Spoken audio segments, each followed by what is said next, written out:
Episode 1. Advanced Power. Chicago. Joseph Academy High School. Grade 12, Class 8. A tense atmosphere filled the entire classroom. The blackboard mentioned a countdown of 30 days.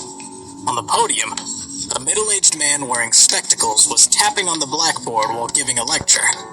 In spite of the tension, a short-haired, good-looking boy was lying face down on the table and muttering something to himself. His name was Harris Edward, a slacker. Suddenly, an electronic mechanical sound rang in Harris's head. Target found. Then, a light appeared. Binding successful. Super disintegration and synthesis power activated. Personal space activated. As this cold and majestic electronically synthetic voice resounded in Harris's mind, it immediately woke him from a dream. Harris woke up and yelled, "Who is this? Who's talking?" Instantly, 50 pairs of eyes in the classroom fell on him. Their faces were full of surprise, and they looked at him like he was weird.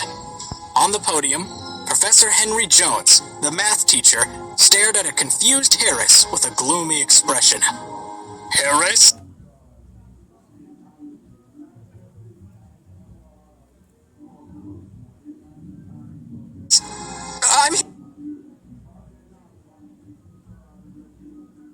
From horror to envious greed.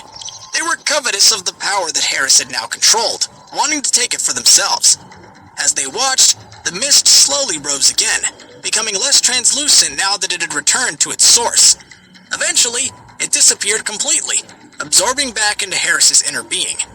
The martial artists of the New World, along with the extra-dimensional emperors, observed this process with interest. One of the martial artists exclaimed, "Maybe his power is waning." Another replied quickly, "We can't know that for sure." The first responded, saying, "I don't think it matters. We know he's the immortal emperor and filled with immense life force. We need to act now to try to take..." Harris pulsed with an infinite surge of life force channeled through and from the Soul Diamond. His majestic presence was felt all over the New World, from the highest point of the atmosphere down to the Forgotten Realms. Suddenly, the air buzzed with static. People's hair stood on end and their skin tingled with electricity. The next moment, a deep booming voice resounded, filling the ears of the creatures, people, and martial artists of the world. It shook the highest mountains and filled the widest valleys. "To those who came here from another dimension to enslave my world, I have come to destroy you," the voice sounded. As Harris's voice faded, he summoned the Sword of Power and bolstered it with his immeasurable life. Was now the center of the cosmos. Gripped in the lust for more and more power, a large number of immortals gathered together in groups and traveled to the New World, bent on seizing it for themselves. Harris struck them all down, sometimes one by one, but more often in whole groups. He drained them of their life force, using it to bolster the defenses of his world. However, the rest of the immortals scattered across the galaxies were not deterred by the failures of their brethren. The temptation of so much concentrated power was too much, overwhelming their own sense of preservation.